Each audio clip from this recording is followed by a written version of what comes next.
मंत्री गोपनीयता के सिद्धांत पर काम करते हैं और उन्हें गोपनीयता की शपथ राष्ट्रपति दिलाता है। संसदीय व्यवस्था में यदि गुण भी है तो इसके दोष भी हैं। संसदीय व्यवस्था के गुण: विधायिका एवं कार्यपालिका के मध्य सामंजस्य होता है, उत्तरदायी सरकार होती है, निरंकुशता का प्रतिषेध होता है और वैकल्पिक सरकार की व्यवस्था भी होती है। इसमें व्यापक प्रतिनिधित्व होता है। संसदीय व्यवस्था में कार्यपालिका लोगों के समूह से गठित होती है। इस प्रकार यह संभव है कि सरकार के सभी वर्गों एवं क्षेत्रों का प्रतिनिधित्व हो। संसदीय व्यवस्था के गुणों के होने के बावजूद इसमें काफी सारे दोष विद्यमान है। अस्थिर सरकार होती है। संसदीय व्यवस्था स्थायी सरकार की व्यवस्था नहीं करती है, बल्कि कोई सरकार अपना कार्यकाल पूरा करेगी। मंत्री बहुमत की तय पर इस बात के लिए निर्भर होते हैं कि वे अपना कार्यकाल पूरा करेगी। एक अविश्वास प्रस्ताव यदि पारित होता है तो निचले सदन का गठन हो जाता है। नीतियों की निश्चितता का अभाव होता है। संसदीय व्यवस्था में दीर्घकालिक नीतियां नहीं लागू हो पाती हैं, क्योंकि सरकार अस्थिर होती है और इसके कार्यकाल की कोई निश्चितता नहीं होती है। सत्ता और दल में परिवर्तन सरकार की नीतियां परिवर्तित हो जाती हैं। इसका एग्जाम्पल है 1977 में मोरारजी देसाई के नेतृत्व जनता सरकार ने पूर्व की कांग्रेस सरकार की नई नीतियों को पलट दिया था। ऐसा ही कांग्रेस सरकार ने 1980 में किया था, वो अपने वापस से अपनी सत्ता पर आती है। फिर मंत्रिमंडल की निरंकुशता: जब सरकार और पार्टी को संसद में पूर्ण बहुमत प्राप्त होता है तो कैबिनेट निरंकुश हो जाती है और वह लगभग असीमित शक्तियों की तरह कार्य करने लगती है। फिर हम एच.के. लॉन्स्की कहते हैं कि संसदीय व्यवस्था कार्यकारिणी की तानाशाही का अवसर उपलब्ध करा देती है। मेरा टॉपिक महात्मा गांधी के ऊपर है। अब हम सभी महात्मा गांधी के बारे में तो जानते ही हैं। महात्मा गांधी का जन्म अक्टूबर 1869 को हुआ था। उनके पिता का नाम करमचंद गांधी और माता का नाम सतीबाई था। उनका जन्म गुजरात के पोरबंदर क्षेत्र में हुआ था।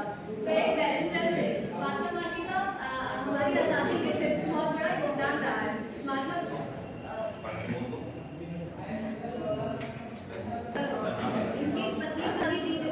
गांधी जी के 4 बेटे थे: हरिलाल, मणिलाल, रामदास और देवदास। महात्मा गांधी के जीवन में उनकी माता का बहुत अधिक प्रभाव रहा। उनका विवाह 13 वर्ष की आयु में ही हो गया था और उस समय कस्तूरबा 14 वर्ष की थी। नवंबर सन 1887 में उन्होंने मैट्रिक की परीक्षा उत्तीर्ण करी थी और जनवरी सन 1889 में उन्होंने भावनगर के रामदास कॉलेज में दाखिला लिया।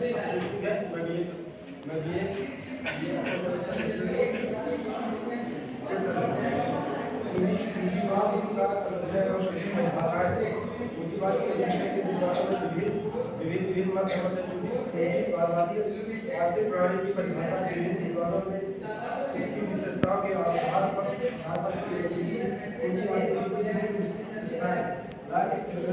अनुसार वादक आर्थिक संगठन की एक ऐसी प्रणाली है जिसमें व्यक्तिगत स्वामित्व को पाया जाता है और व्यक्तिगत लाभ के लिए उपयोग किया जाता है। इनके अनुसार पूंजीवाद को परिभाषित करते हुए लिखा है कि पूंजीवाद प्रणाली है ऊपर वह है जिसमें भौतिक संसाधनों का अधिकार के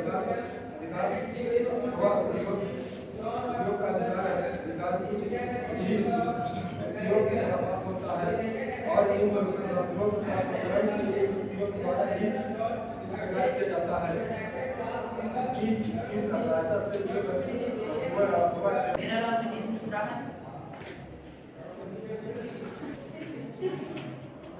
ये थर्ड ईयर का सेमेस्टर का जो है स्टूडेंट